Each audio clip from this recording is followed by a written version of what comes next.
You may not know that the Vatican is the smallest country in the world, with an area of 0.49 square kilometers, located entirely in the capital of Rome, Italy. So why doesn't Italy enter the Vatican into its territory? In the past, the Vatican was a large country in the middle of the Kingdom of Italy called Papal States. But in the 19th century, the Kingdom of Italy wanted to unify the territory into one and chose Rome as the capital, Papal State. It lost most of its territory to the Kingdom of Italy, and Pope Pius held the Vatican City, then declared himself a prisoner of the Vatican, and did not recognize the Kingdom of Italy. Italy could not join because the Vatican was the center of sacred religion, with great influence in the Catholic world. If it merged, it would cause great conflict domestically and internationally. So Italy could not join, and needed to be recognized by the Pope of the Vatican. But Italy had to wait 60 years through 5 popes. At which point Pope Pius realized that it was necessary to unite because the Church could not forever confront the Italian government. So the Pope signed the Lateran Treaty, in which the Vatican was recognized as an independent state.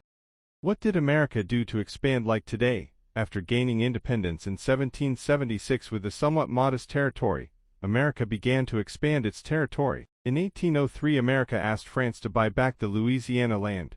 France agreed and sold it for $15 million, and America's territory was doubled. Next, they won Florida from Spain in 1819 through the Adams-Unnes Treaty. In 1836, Texas separated from Mexico, and by 1845 the United States was devastated. Then in 1846 the U.S. and Britain signed the treaty dividing Oregon at the 49th parallel. In 1948 the U.S. went to war with Mexico and claimed more western territories, and the vast area of Alaska was purchased by the U.S. from Russia for $7.2 million in 1867. To this day it is one of the most famous land deals in the world. Finally, in 1898 the U.S. arranged to annex Hawaii and its territories.